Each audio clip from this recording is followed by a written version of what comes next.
Hello guys, आप लोग कैसे हैं। आशा करते होंगे आप लोग अच्छे होंगे। Welcome to my YouTube channel Pariksha Adda में।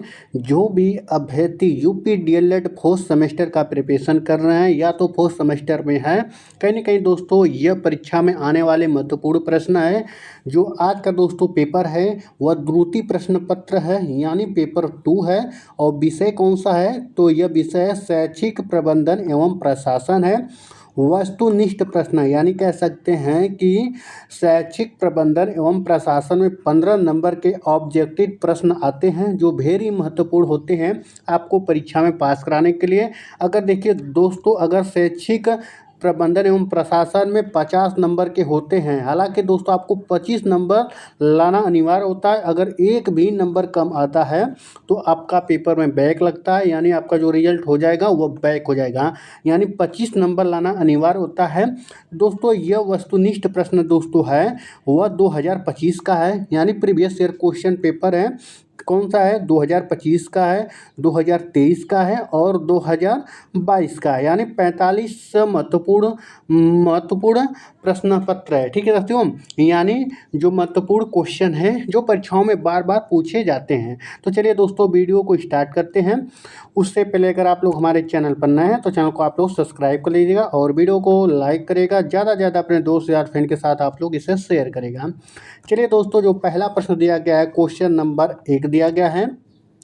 दिया गया है कि पुस्तकालय से छात्र का, यानी पुस्तकालय से छात्र का क्या है। ठीक है, तो आप लोग को आंसर बताना है। संवेगात्मक विकास होता है, शारीरिक विकास होता है कि मानसिक विकास होता है कि स्वांगीण विकास होता है। तो दोस्तों यह जो इसका राइट आंसर है दोस्तों, पुस्तकालय से जो छात्रों का विकास होता है वह मानसिक रूप से विकास होता है। ठीक है, तो मानसिक रूप से, यानी ऑप्शन नंबर सही है। ऑप्शन नंबर कौन सा सही है, तो सही है। ठीक है, तो चलिए अगले प्रश्न चलते हैं। अगला प्रश्न दिया गया है, क्वेश्चन नंबर 2 दिया गया है। क्वेश्चन नंबर 2 दिया गया है कि मातृ शिक्षक संघ का अध्यक्ष होता है। कौन होता है दोस्तों, ग्राम प्रधान होता है, प्रधानक अध्यापक होता है, माताओं में से कोई एक। ठीक है, उपयुक्त सभी, जो इसका राइट आंसर है दोस्तों, यानी प्रधाना अध्यापक होता है। कौन होता है, प्रधाना अध्यापक होता है। ठीक है, ऑप्शन नंबर बस सही है। चलिए अगले प्रश्न चलते हैं। अगला प्रश्न दिया गया है, क्वेश्चन नंबर 3 दिया गया है। उत्तर प्रदेश में SCERT का स्थापना कब की गई। कब की गई आप लोग को बताना है। 1978 में की गई, 1981 में की गई कि 1985 में, 1990 में। तो कौन सा राइट आंसर है, जो इसका राइट आंसर है दोस्तों, सन 1981 में की गई थी, यानी सन 1981 में। ऑप्शन नंबर बस सही है। आपसे पूछा जाएगा कि उत्तर प्रदेश में SCERT की स्थापना कब हुई, तो यह हुई 1981 में हुई थी। ठीक है, तो अगले प्रश्न चलते हैं। अगला प्रश्न दिया गया, क्वेश्चन नंबर 4 दिया गया है। निम्नलिखित में से कौन सा तथ्य प्राकृतिकजन्य आपदाओं से संबंधित है। बाढ़ एवं भूकंप, जी बिल्कुल ये तो हो सकता है। कौन सा सही ऑप्शन है दोस्तों आपको, देखिए दोस्तों, बाढ़ और भूकंप भी होता है, वनाग्नि एवं सूखा ये भी होता है दोस्तों, महामारी एवं तूफान होता है ये भी होता है, यानी कुल मिला जुला कर क्या है, उपयुक्त सभी, यानी द ऑप्शन सही है, उपयुक्त सभी। चलिए अगले प्रश्न चलते हैं। अगला प्रश्न दिया गया है, क्वेश्चन नंबर 5 दिया गया है। सूचना का अधिकार अधिनियम कब बना। सूचना का अधिकार अधिनियम कब बना, तो यह बना दोस्तों 2005 में बना। ठीक है, कब बना, 2005 में बना। चलिए अगले प्रश्न चलते हैं। अगला प्रश्न दिया गया है, क्वेश्चन नंबर 6 दिया गया है। वित्तीय प्रबंधन के समाधान हैं, वित्तीय प्रबंधन के समाधान है, आप लोग को बताना है। ठीक है, देखिए दोस्तों, विद्यालय अनुदान तो ये भी सही है। ठीक है, TLM ग्रांट, ठीक है, ग्रांट ये भी सही है। समुदाय से प्राप्त धन ये भी सही है। तो कौन सा राइट आंसर है, तो यह सभी है, यानी दोस्तों ये सभी सही है, अ भी सही है, ब भी सही है और स भी सही है। ठीक है, तो सभी सही हैं। चलिए अगले पर चलते हैं। अगला प्रश्न दिया गया है, क्वेश्चन नंबर 7 है। समस्या समाधान के प्रमुख अंग हैं, समस्या समाधान के प्रमुख अंग हैं, शिक्षण प्रक्रिया है, ठीक है, निर्णयन प्रक्रिया है कि अधिगम प्रक्रिया है कि अनुशासन प्रक्रिया है, तो कौन सा ऑप्शन सही है? जो इसका राइट आंसर है दोस्तों, यानी निर्णय प्रक्रिया। ठीक है, तुम निर्णयन प्रक्रिया यह समस्या समाधान का प्रमुख अंग है। ठीक है, प्रमुख अंग है। देखिए दोस्तों, कोई भी काम करते हैं अगर सोचते हैं या तो समझते हैं, देखिए कहीं ना कहीं एक लास्ट स्टेज आता है, वह निर्णय आता है। ठीक है, वह आपके अपने विवेक बुद्धि से लेना होता है। ठीक है, तो जो ऑप्शन नंबर आपका बी सही है, निर्णयन प्रक्रिया। चलिए अगले प्रश्न चलते हैं। अगला प्रश्न दिया गया क्वेश्चन नंबर 8 दिया गया है। क्वेश्चन नंबर 8 है कि यूपीटीईटी प्रमाण पत्र की वैधता अवधि क्या है? तो 5 वर्ष है, 7 वर्ष है कि 10 वर्ष है कि पूर्वकालिक यानी पूर्णकालिक है? तो आप लोग को बताना है दोस्तों। देखिए दोस्तों, यूपी जो टीटी यानी कह सकते हैं, जो यूपी से यानी state central teacher eligibility test, ठीक है, स्टेट टीचर एलिजिबिलिटी टेस्ट, ठीक है, टीईटी यानी एसटीटी के मतलब क्या है दोस्तों कि यह पहले क्या दोस्तों था, यह पहले देखिए दोस्तों, इसे 3 वर्ष किया गया था, फिर उसके बाद 5 वर्ष किया गया, फिर उसके बाद तीसरे स्टेप में क्या कर दिया कि आजीवन रहेगा। अगर एक बार यूपी टीईटी पास कर लेते हैं तो आपका जो सर्टिफिकेट रहेगा वह आजीवन मान्य रहेगा। ठीक है, तो ऑप्शन नंबर 10 सही है। चलिए अगले प्रश्न में चलते हैं। अगला प्रश्न दिया गया है, क्वेश्चन नंबर 9 दिया गया है। निःशुल्क और अनिवार्य शिक्षा का अधिकार संविधान संशोधन वर्ष है, कौन सा है दोस्तों? आप लोग को बताना है। यह दोस्तों है 2002 है। ठीक है, कौन सा सन है? 2002 है।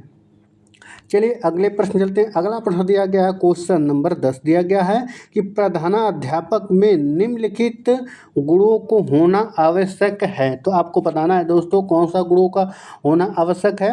देखिए, सुगम कर्ता ये भी होना चाहिए, प्रेरणादायक भी होना चाहिए, नेतृत्व की भी क्षमता होना चाहिए।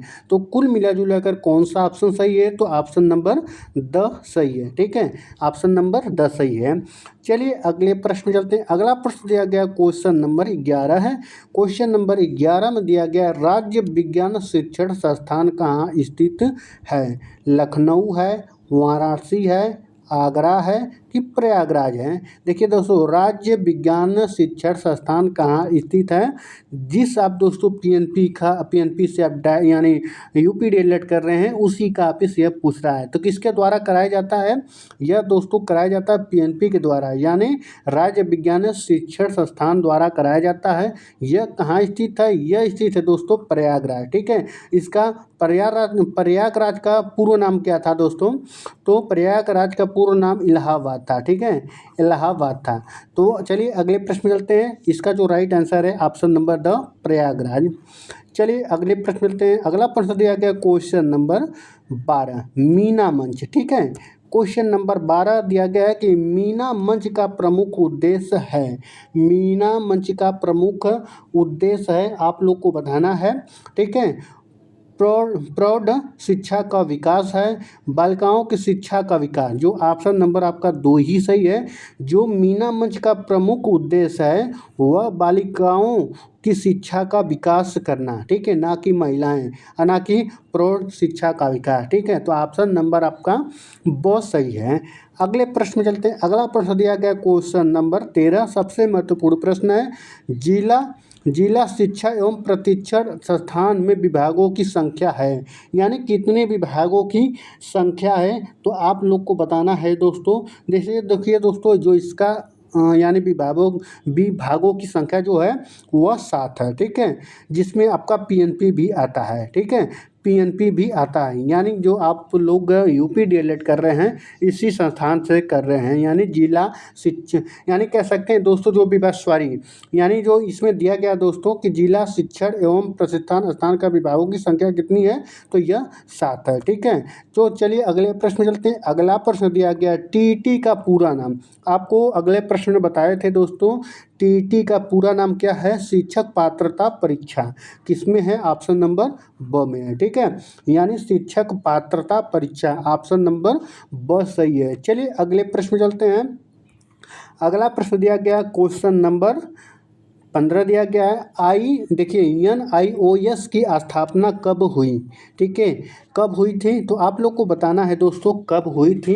हालांकि दोस्तों इसका थोड़ा डिटेल बता दें कि एक देखिए दोस्तों यह एक ओपन स्कूल है, ठीक है, ओपन स्कूल है दोस्तों। आप इसमें 9 यानी कह सकते हैं कि बिना स्कूल जाए बिना ही, ठीक है, बिना स्कूल जाए बिना ही आप डिग्री या कोई कोर्स कर सकते हैं इसके माध्यम से, ठीक है।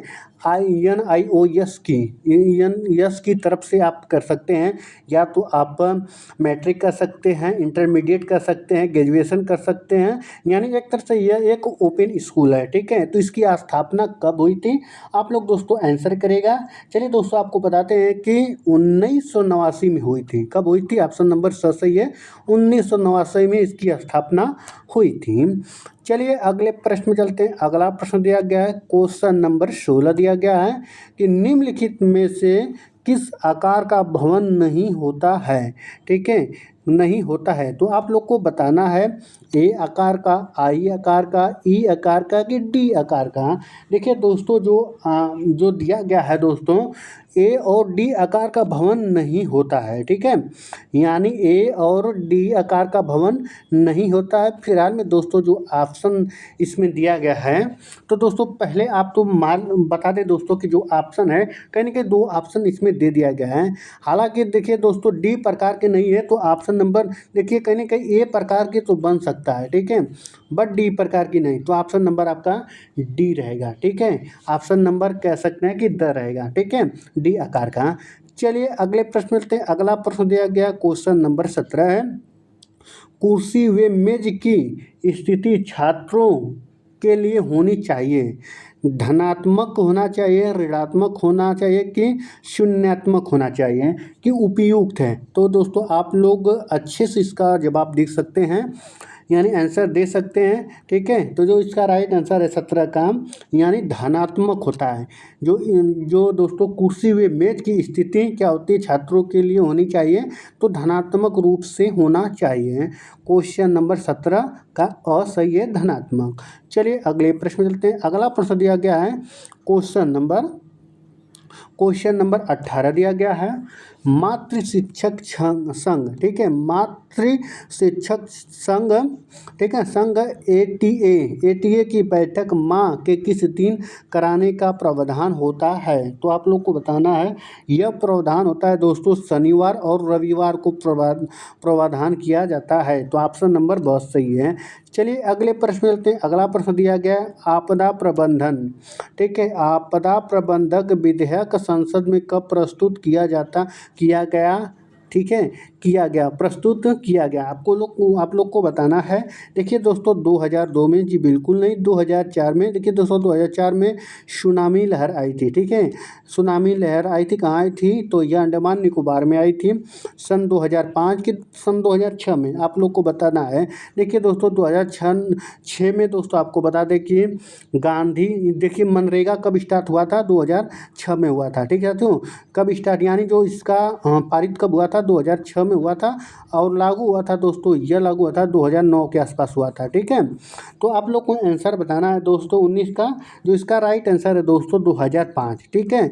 2000 विधेयक कब प्रस्तुत किया गया, तो यह 2005 में, ऑप्शन नंबर सही है। चलिए अगले प्रश्न चलते हैं। अगला प्रश्न दिया गया है क्वेश्चन नंबर 20 दिया गया है, प्रबंधक सहायक होता है, नियोजन होता है, अभिप्रेरणा में होता है कि नियंत्रण में होता है कि उपयुक्त सभी। तो आप लोग को आंसर बताना है। देखिए दोस्तों जो प्रबंधक सहायक होता है वह नियोजन में भी होता है, ठीक है, नियोजन में भी होता है, अभिप्रेरणा में भी होता है, नियंत्रण में भी होता है। कुल मिला जुलाकर ऑप्शन नंबर आपका द सही है। चलिए अगले प्रश्न चलते हैं। अगला प्रश्न दिया गया है क्वेश्चन नंबर 21 दिया गया है, शिक्षा प्रशासन में निर्णयवादी सिद्धांत किस शिक्षा शास्त्री का है। तो आप लोग को बताना है पिंग, ठीक है, देखो प्रिंगज की, ग्रिफिक्स की, जस्टमैन की, कि हैफिल, ठीक है दोस्तों आप लोग को बताना है। जो 21 नंबर का जो राइट आंसर है दोस्तों, जस्ट मैन। ठीक है, जस्ट मैन का यह कथन सिद्धांत है। ठीक है, तो ऑप्शन नंबर सही है। यहाँ तक दोस्तों आप लोग के लिए क्लियर हो गया होगा। अगर देखिए दोस्तों कोई भी समस्या, कभी कोई भी प्रॉब्लम आ रही है तो हमारे कमेंट सेक्शन में जाकर कमेंट कर सकते हैं। हालांकि दोस्तों आपको बता दें कि यह महत्वपूर्ण प्रश्न है और आपके परीक्षाओं के लिए कहीं ना कहीं बहुत ज़्यादा महत्वपूर्ण है। ज़्यादा प्रश्न प्रीवियस ईयर क्वेश्चन से अवश्य पूछे जाते हैं। नेक्स्ट प्रश्न दिया गया है, क्वेश्चन नंबर 22 दिया गया है, निम्नलिखित में से कौन सा भौतिक संसाधन के अंतर्गत आता है। देखिए दोस्तों, छात्र छात्राएँ, ठीक है, छात्र छात्राएँ, तो ये तो नहीं हो सकता है दोस्तों, छात्र छात्राएँ। ठीक है, शिक्षक भी नहीं आते हैं और विद्यालय भवन भी नहीं आता है। ठीक है, देखिए दोस्तों क्या दिया गया है कि जो नहीं आता है, आपको बता दें दोस्तों कि हाँ, एक मिनट, ठीक है, छात्राएँ भी नहीं आते हैं, ना ही शिक्षक भी नहीं आते हैं, ना ही दोस्तों प्रधानाध्यापक आते हैं। आता कौन है भौतिक संसाधन के अंतर्गत? वह विद्यालय आता है। विद्यालय का भवन हो गया, विद्यालय का जो फील्ड होता है, वातावरण होता है, बिल्डिंग हो गया, ठीक है, जो भी पेड़ पौधे लगे होते हैं, कहीं ना कहीं यह भौतिक संसाधन होते हैं। ठीक है, तो ऑप्शन नंबर सही है। चलिए अगले प्रश्न में चलते हैं। अगला प्रश्न दिया गया है, क्वेश्चन नंबर 23 दिया गया है, विद्यालय अनुदान प्राप्त होता है, विद्यालय अनुदान प्राप्त होता है तो राज्य स्तर से कि समुदाय से, ग्राम पंचायत के जन प्रतिनिधियों से होता है। तो आप लोग को आंसर बताना है दोस्तों। देखिए दोस्तों जो आता है, देखिए दोस्तों विद्यालय अनुदान जो प्राप्त होता है जन प्रतिनिधियों के द्वारा नहीं, बल्कि जन प्रतिनिधियों के द्वारा जनता की आवाज़ उठाया जाता है। ग्राम पंचायत से कोई मतलब नहीं है, ना ही समुदाय। ठीक है, तो है कौन सा? तो राज्य सरकार से अनुदान प्राप्त होता है। अगर देखिए दोस्तों, अगर ये भी कर दे दोस्तों कि केंद्र भी आ जाए, यहाँ केंद्र सरकार भी हो जाए तो ये भी होता है। कौन देखिए दोस्तों अनुदान प्राप्त होता है? तो देखिए दोस्तों राज्य सरकार और केंद्र सरकार के द्वारा अनुदान प्राप्त किया जा सकता है और होता भी है। अधिकतर क्या होता है? अधिकतर राज्य सरकार ही इसका बीड़ा उठाती है। ऑप्शन नंबर सही है। चलिए अगले प्रश्न मिलते हैं। अगला प्रश्न दिया गया क्वेश्चन नंबर 24। ठीक है, अभी अब बताएं दोस्तों, अभी यह दूसरा रिपीट हो रहा है कि दोस्तों देखिए जो मीना मंच प्रोग्राम में भूमिका है, अभी 2025 में आया था। ठीक है साथियों, अब 2023 में फिर रिपीट कर दिया गया। जो यह प्रश्न है 2023 का है। ठीक है, तो देखिए मीना मंच प्रोग्राम में भूमिका है तो एक बालिका की है कि एक बालक की है कि अध्यापक है कि किसी की भी नहीं है, तो आप लोग को बताना है। ठीक है, आप लोग को बताना है। देखिए दोस्तों एक बालिका की प्रोग्राम भूमिका है तो ऑप्शन नंबर सही है। ठीक है, तो चलिए अगले प्रश्न में चलते हैं। अगला प्रश्न दिया गया क्वेश्चन नंबर 25 है। ठीक है, क्वेश्चन नंबर 25 है, विद्यालय में शिक्षण के अलावा बच्चों में विकास हेतु विशेष ध्यान दिया जाना चाहिए। गणित विषय पर, ठीक है, कि अंतर्निहित गुणों पर, अंतर्निहित शक्तियों पर, अंतर्निहित गुणों एवं शक्तियों पर। तो ऑप्शन नंबर कौन सा सही है? जो इसका राइट आंसर है दोस्तों ऑप्शन नंबर 10 सही है। यानी क्यों सही है दोस्तों? ठीक है, कि अंतर्निहित गुणों एवं शक्तियों पर विकास हेतु पर ध्यान दिया जाना चाहिए। तो ऑप्शन नंबर आपका 10 सही है। चलिए अगले प्रश्न चलते हैं। अगला प्रश्न दिया गया क्वेश्चन नंबर 26 है, कक्षा कक्ष में बच्चों के लिए फर्नीचर की व्यवस्था की जानी चाहिए, यानी की जानी चाहिए उनकी पठन क्षमता के अनुसार की जानी चाहिए। देखिए दोस्तों उनके क्षमता के अनुसार नहीं की जानी चाहिए। ठीक है, तो यह नकारात्मक होता है। ठीक है, नकारात्मक होता है। उनकी लेखन क्षमता के अनुसार जी बिल्कुल नहीं, उनकी शारीरिक अभिवृद्धि के अनुसार फर्नीचर की व्यवस्था करनी चाहिए। ठीक है, तो ऑप्शन नंबर सही है। देखिए दोस्तों कोई बच्चा, ठीक है, कोई बच्चा बड़ा होता है, कोई बच्चा छोटा होता है, कोई बच्चा थोड़ा और छोटा होता है, ठीक है, डिसेबिलिटी में आता है, तो उनके अनुरूप ही टेबल फर्नीचर होना चाहिए। अगर देखिए दोस्तों जो बच्चे अगर डिसेबिलिटी हैं, ठीक है, कहीं न कहीं लंगड़े हैं, ठीक है, पैर से नहीं चल पाते, हाथ नहीं काम करता है, तो उनके लिए एक अप्रोच बिल्डिंग होना चाहिए, मतलब टेबल होना चाहिए, बैठने की हर चीज़ व्यवस्था होना चाहिए। तो कहीं न कहीं इसी को दर्शाता है। तो ऑप्शन नंबर सही है। उनकी योग्यता के अनुसार, देखिए दोस्तों बच्चे के बीच में कोई भेदभाव नहीं करनी चाहिए कि उसकी योग्यता, अगर कोई बच्चा बहुत ज़्यादा उसका IQ है, कोई कम है, तो उसको क्लास अलग अलग दिया जाए, तो बट ये नहीं करना है बच्चों को। तो कुल मिला जुला कर कौन सा राइट आंसर है, तो आपका स सही है। ठीक है, आपका स सही है। क्वेश्चन नंबर देखिए दोस्तों 26 पे चलते हैं। ठीक है, देखिए 26 था, अब 27 पे चलते हैं। ठीक है, 27 क्वेश्चन नंबर 27 में दिया गया है कि अधिगम प्रबंधन का महत्वपूर्ण पक्ष है। देखिए अधिगम प्रबंधन का महत्वपूर्ण पक्ष कौन सा है, आप लोग को बताना है। ठीक है, आप लोग को दोस्तों बताना है। जो इस देखिए दोस्तों अनुशासन भी है और प्रशासन भी है, यानी ऑप्शन नंबर सही है और ब दोनों सही है। ठीक है, तो चलिए अगले प्रश्न मिलते हैं। अगला प्रश्न दिया गया क्वेश्चन नंबर 28 है। समानतः के अनुसार मान्यता के सॉरी ठीक है, क्वेश्चन नंबर 28 से मान्यता के अनुसार बच्चों के अधिक नज़दीक होते हैं उनके पिता होते हैं, माँ, शिक्षक, भाई बहन। देखिए दोस्तों सबसे बच्चे किसके नज़दीक होते हैं, तो वह माँ के पास होते हैं। ठीक है, माँ के पास होते हैं। ऑप्शन नंबर ब सही है। कौन सा सही है, तो ऑप्शन नंबर ब सही है। ठीक है, तो चलिए अगले प्रश्न चलते हैं। क्वेश्चन नंबर 29 दिया गया है। ग्राम शिक्षा समिति का सदस्य सचिव होता है। बेसिक स्कूल का वरिष्ठ शिक्षक होता है।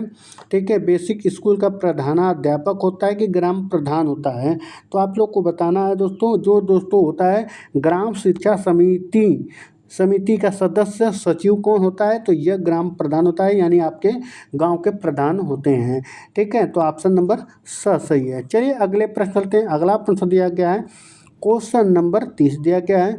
उचित वित्तीय प्रबंधन निर्धारित करता है। देखिए दोस्तों उचित वित्तीय प्रबंधन निर्धारित करता है, तो क्या निर्धारित करता है दोस्तों, आप लोग को बताना है कि ठीक है। देखिए इनमें में से कोई नहीं, तो इससे कोई मतलब है। कार्यक्रम की सफलता को देखिए दोस्तों, कार्यक्रम की सफलता पर कोई निर्धारित नहीं होता है। धन की उपलब्धता इस पर भी नहीं होता है। तो कौन सा राइट आंसर है, तो राइट आंसर है प्रबंधन की सफलता को। ठीक है, प्रबंधन की सफलता को निर्धारित करता है। ठीक है, तो ऑप्शन नंबर सही है। चलिए अगले प्रश्न चलते हैं। अगला प्रश्न दिया गया है क्वेश्चन नंबर 31 दिया गया है। शिक्षा प्रबंधन का प्रमुख कार्य है। शिक्षा प्रबंधन का प्रमुख कार्य है पर्यवेक्षण करना, प्रशासन करना, की व्यवस्था करना, कि नियोजन करना। आप लोग को यह आंसर बताना है दोस्तों। देखिए दोस्तों जो इसका राइट आंसर है ऑप्शन नंबर 10 सही है। क्यों सही है दोस्तों, कि जो शिक्षा प्रबंधन का प्रमुख कार्य क्या है, नियोजन बनाना। ठीक है, नियोजन करना। ठीक है दोस्तों, नियोजन करना, तो ऑप्शन नंबर आपका द सही है। चलिए अगले प्रश्न में चलते हैं। अगला प्रश्न दिया गया है क्वेश्चन नंबर 32 है। ठीक है दोस्तों 45 पूरे आपके 45 प्रश्न है और 32वां प्रश्न चल रहा है इस टाइम। तो आप लोग आंसर करेगा दोस्तों कि आपके 45 प्रश्न में से कितने सही हुए हैं, कमेंट अवश्य करेगा। ठीक है, तो औपचारिक रूप से संगठित समूह व्यक्तियों से मिलकर कार्य करने की कला ही प्रबंधन है, यह कथन है। तो यह किसका कथन है, तो आप लोग को आंसर करना है क्वेश्चन नंबर 32। ठीक है, देखिए दोस्तों जो यह देखिए लॉरेंस जी, बिल्कुल लॉरेंस कोहलबर्ग इससे पूरा नाम है, तो यह हाफ दिया गया है। पीटर एफ ड्रकर ये भी नहीं है। ठीक है दोस्तों, हेरोल्ड कीनज, ठीक है दोस्तों ये भी नहीं है। तो कौन सा राइट आंसर है दोस्तों, ठीक है, जो इसका राइट आंसर है दोस्तों। ठीक है, तो देखिए दोस्तों एक मिनट, लॉरेंस पीटर, देखिए दोस्तों इसका जो राइट आंसर है हेरोल्ड कीनज है। ठीक है, ऑप्शन नंबर सही है। चलिए अगले प्रश्न चलते हैं। अगला प्रश्न दिया गया क्वेश्चन नंबर 33। क्वेश्चन नंबर 33 है। विद्यालय प्रबंधन में महत्वपूर्ण भूमिका होती है। विद्यालय प्रबंधन में महत्वपूर्ण भूमिका होती है। अध्यापक की, प्रधानाध्यापक की होती है, शिक्षक की होती है, कि बच्चों की होती है, कि उपयुक्त सभी होती हैं। देखिए दोस्तों सबकी भूमिका होती है। ठीक है, एक पर नहीं ठहरा सकते हैं कि प्रधानाध्यापक, शिक्षक, बच्चे की। ठीक है, तो किस पर होती है, तो यह सभी पर होती है। तो ऑप्शन नंबर 10 सही है। ऑप्शन नंबर 10 उपयुक्त सभी। ठीक है, चलिए अगले प्रश्न चलते हैं। अगला प्रश्न दिया गया क्वेश्चन नंबर 34 है। प्राथमिक शाला के लिए ग्रामीण क्षेत्र में भवन हेतु स्थान का चयन करते समय ध्यान रखना चाहिए। शाला गांव के बीचों बीच हो, जी बिल्कुल ये तो होना चाहिए दोस्तों। देखिए सड़क के किनारे हो, तालाब के पास हो। देखिए दोस्तों तालाब के पास कोई ज़रूरी नहीं है, गांव के समीप खुले मैदान में हो। देखिए दोस्तों कुल मिला जुला कर जो इसका राइट आंसर है 34 का, ठीक है, तो 10 सही है, ठीक है। यानी गांव के समीप खुले मैदान में होना चाहिए, तो ऑप्शन नंबर 10 सही है, सबसे बेस्ट ऑप्शन दोस्तों। गांव के देखिए दोस्तों शाला गांव के बीचों बीच होना चाहिए। देखिए दोस्तों अच्छे अप्रोच में और अच्छे ढंग से होना चाहिए, तो सबसे बेस्ट ऑप्शन आपका 10 सही है, गाँव के समीप खुले मैदान में होना चाहिए। क्वेश्चन नंबर 35 है। क्वेश्चन नंबर 35 दिया गया है, मानवीय प्रबंधन के घटक हैं। मानवीय प्रबंधन के घटक हैं विद्यालय भवन, पुस्तकालय, फर्नीचर, ठीक है, कि शिक्षक छात्र छात्राएं और समुदाय। तो कौन सा राइट आंसर है? जो इसका राइट आंसर है ऑप्शन नंबर दोस्तों 10 सही है, यानी शिक्षक छात्र छात्राएं और समुदाय। तो ऑप्शन नंबर 10 सही है। चलिए अगले प्रश्न चलते हैं। अगला प्रश्न दिया गया क्वेश्चन नंबर 36 है, समय सारणी का सर्वाधिक महत्वपूर्ण गुण है। कठोरता है, समय अवधि है, लचीलापन है, कि विषयों का चयन है। तो आप लोग को बताना है।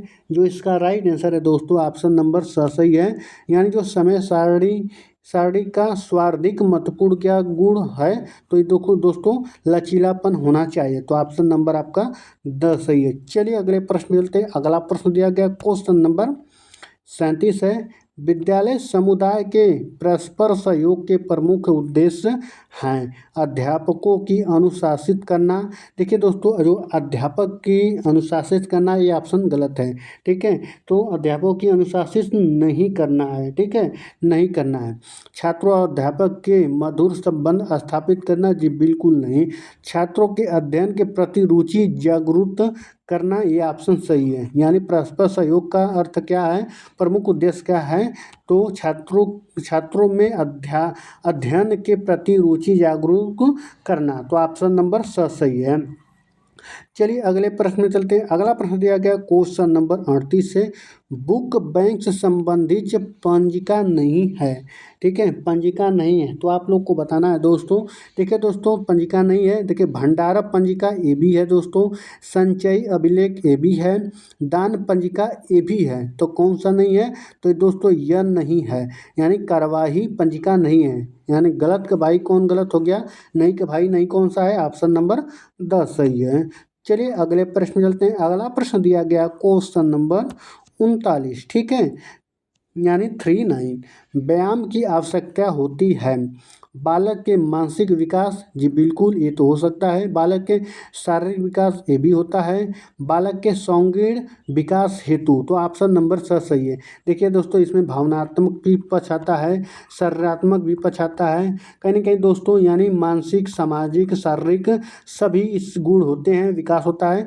तो दोस्तों व्यायाम करने से होता है, मानसिक भी होता है, ठीक है दोस्तों, कहीं ना कहीं शारीरिक भी होता है, तो यानी दोनों होता है। तो ऑप्शन नंबर सही है। चलिए अगले प्रश्न चलते हैं। क्वेश्चन नंबर 40, 5 प्रश्न और आपके बचे हैं।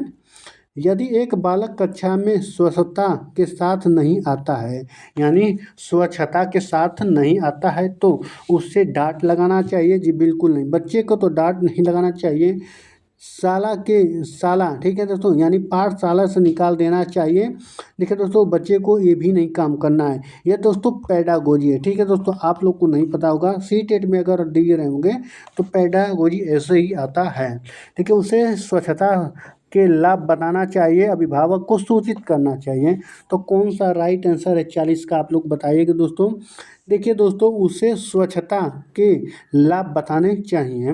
देखिए देखो बच्चों, अगर स्वच्छ रहेंगे आपके पास बीमारी नहीं आएगी, ठीक है, आपके दांत नहीं खराब होंगे, आपके पास रोग नहीं होंगे, आपको दवा नहीं खाना पड़ेगा। कहीं स्वच्छता के आप गुण बताएंगे, लाभ बताएंगे, तो बच्चे कहीं कहीं यानी स्वच्छता के साथ ही आएंगे अपने स्कूल में, ठीक है। तो ऑप्शन नंबर आपका 10 सही है। चलिए अगले प्रश्न में चलते हैं। अगला प्रश्न दिया गया क्वेश्चन नंबर 41, अधिकारियों द्वारा किए गए निरीक्षण विद्यालय के कार्य के घंटों तथा विद्यालय को प्रभावित करने वाली अन्य गतिविधियों का उल्लेख किया जाता है? तो आदेश पुस्तिका में, कि लॉग बुक में, कि सेवा बुक में, कि विद्यालय कैलेंडर में? तो जो इसका राइट आंसर है दोस्तों, यानी दोस्तों सेवा पुस्तिका में यह उल्लेख किया जाता है। किस में किया जाता है? तो सेवा उल्लेख में किया जाता है। तो ऑप्शन नंबर आपका बहुत सही है। चलिए अगले प्रश्न चलते हैं। अगला प्रश्न दिया गया है क्वेश्चन नंबर आपका कौन सा सही है? तो क्वेश्चन नंबर 42 है। जिला बेसिक शिक्षा समिति का गठन किया गया, तो कब किया गया है दोस्तों? यह दोस्तों किया गया है 1900। ठीक है दोस्तों, क्वेश्चन नंबर 42 का दोस्तों आपको बता दें कि कौन सा सही है। देखिए दोस्तों 1990 नहीं है, कौन सा सही है? तो ऑप्शन नंबर ब सही है, 1972 में। ठीक है, 1972 में यह समिति गठित किया गया है। तो ऑप्शन नंबर ब सही है। चलिए अगले प्रश्न चलते हैं। अगला प्रश्न दिया गया है क्वेश्चन नंबर 43 है। भारत में विद्यालय निरीक्षण पद्धति का प्रारंभ हुआ, ठीक है, कब प्रारंभ हुआ? गुप्त शासनकाल में, मुगल शासनकाल में, अंग्रेजों के शासनकाल में? इनमें में से कोई नहीं। तो कौन सा राइट आंसर है? जो इसका राइट आंसर है दोस्तों, अंग्रेजों के शासनकाल में। ऑप्शन नंबर सही है, अंग्रेजों के शासनकाल में। चलिए अगले प्रश्न चलते हैं। अगला प्रश्न दिया गया क्वेश्चन नंबर 44 है। विद्यालय की बौद्धिक प्रयोगशाला, विद्यालय की बौद्धिक प्रयोगशाला, विज्ञान प्रयोगशाला, शिक्षण कक्ष, पुस्तकालय, म्यूजियम? तो कौन सा राइट आंसर है? इसका जो राइट आंसर दोस्तों पुस्तकालय है, यानी जो बौद्धिक का प्रयोगशाला है वह पुस्तकालय है। जब बच्चा पुस्तकालय में जाता है, अपने लाइब्रेरी में जाता है, कहीं ना कहीं दोस्तों उसके मनपसंद चहेते बुक मिलता है और उसमें जिसमें रुचि मिलता है वही बुक पढ़ता है। तो इसे दोस्तों बौद्धिक प्रयोगशाला भी कहा गया है। ऑप्शन नंबर सही है। दोस्तों आपका यह सेशन का लास्ट प्रश्न है। आप बताइएगा दोस्तों कि आपके कितने प्रश्न सही हुए हैं, यानी 50 में से आप, यानी सॉरी, ठीक है, 45 प्रश्न में से आपके कितने सही हुए हैं? 45 में 45 हुए हैं। हालांकि किसी का 45 में 45 नहीं आया होगा, ठीक है, मिनिमम तो 40 ला ही सकते हैं, ठीक है, 40 तो सही हुआ होगा। ठीक है, तो आप लोग कमेंट करके बताइएगा। ठीक है दोस्तों, 45 क्वेश्चन दिया गया है। जो 45वां प्रश्न है, संचयी अभिलेख पत्र में लिखा जाता है, तो क्या लिखा जाता है? छात्र की प्रगति में, शिक्षक की प्रगति का, विद्यालय वित्त का, यानी विद्यालय वित्त का, कि इनमें में से कोई नहीं? जो इसका 45 का जो राइट आंसर है दोस्तों, छात्र की प्रगति का, यानी ऑप्शन नंबर ए सही है, छात्र की प्रगति था। ऑप्शन नंबर ए सही है। ठीक है दोस्तों, आपके जितने भी 45 प्रश्न थे यह समाप्त हो चुके हैं दोस्तों। ठीक है दोस्तों, आप लोग कमेंट करके बताइएगा कि आपके कितने सही हुए हैं। अगर दोस्तों वीडियो अच्छा लगा हो तो आप लोग चैनल को सब्सक्राइब करिएगा, क्योंकि दोस्तों नेक्स्ट आपकी क्लास होने वाली है, ताकि नोटिफिकेशन ऑन कर देगा, क्योंकि जो भी वीडियो अपलोड की जाएगी सबसे पहले नोटिफिकेशन अगर ऑन रहेगा तो सबसे पहले आपके वीडियो पहुंचेगी और आप लोग इजीली आसानी से देख सकते हैं। ठीक है दोस्तों, मिलते हैं नेक्स्ट क्लास में। धन्यवाद।